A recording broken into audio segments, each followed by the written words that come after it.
across the nation has caused a bit of controversy in Ireland. Andy, Ah, you got quite angry at the mission of Martin Barr, and you weren't the only one. There was a tidal wave of anger, I think, that directed at the whole selection process. Obviously, Philip McCulloch resigned. Mark Farrelly is now the new manager, a former Ulster and Irish champion who raced in the British Championship as well. But he has controversially omitted Martin Barr.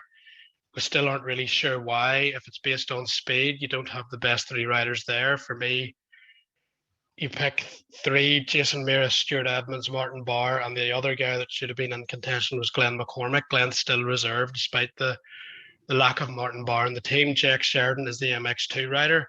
Now, Jack's a good rider. He's a top 15 guy on his day in MX2 British Championship, but I don't think anyone can say he's on the level of Martin Barr. Added to that, the MX1 Championship is more competitive, especially in the top 10, which Martin's still getting in despite a difficult season with injury. And you have Jason Mira, who is riding fantastic at the minute, so he absolutely should be in that mix, and rightfully he is on the team. But I would have put him on an MX2 machine because he definitely has MX2 speed, as we've seen both locally and in the British Championship for a number of years. He's very fast on that, and he has access to a good bike. Glenn would have been in the same position, good MX2 rider. You could have put him on a Chambers MX2 KTM if needed.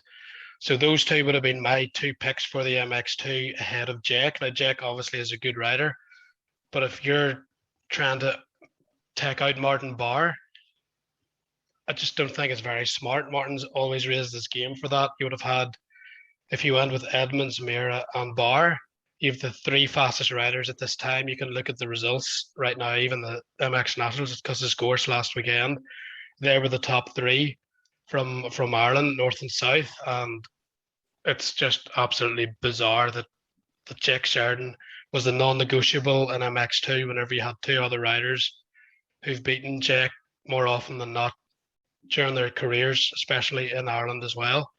So I don't think there's too many people agreeing with the team, but you do have to get behind them, and Jason Mira and Stuart Edmonds are absolutely flying. Jack is a good rider, but I think it's the principle of not picking the three fastest riders. You're picking two of the four fastest riders, and two of the four are not going to be going as things stand. yeah, well, whatever happened to picking riders based on merit certainly hasn't happened this year. Absolutely disgraceful leaving Martin Barr out, in my opinion. The team, as you said, should have been Barr and Edmonds. They picked themselves, and then I think this year, the way Jason Mears been riding this last month, 100% should be in as well. So they would be the three. It's not exactly rocket science. But there you go. Mark Farley's decided not to go down that path. I think he rode in the 80s or 90s, didn't he? 80s?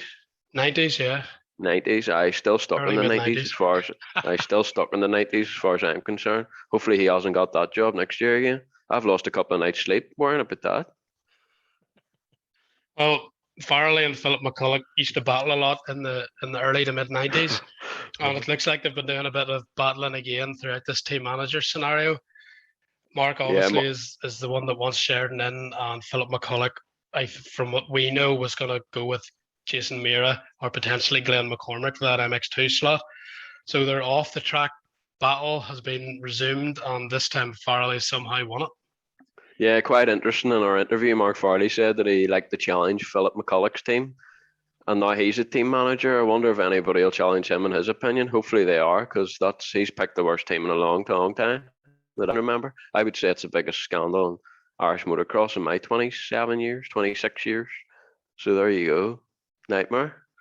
But sure, what can you do? Good luck to the riders anyway. Not much you can do, really, to be honest, at this point. But as you say, you're just going to have to get on with it, Anna, and start sleeping again, because you without No, any I'm gonna sleep have isn't going to to. be any good for anyone. No, definitely, Oh, definitely not. Like, couldn't believe it. Like when I heard the team, but there you go. Nothing should surprise us anymore.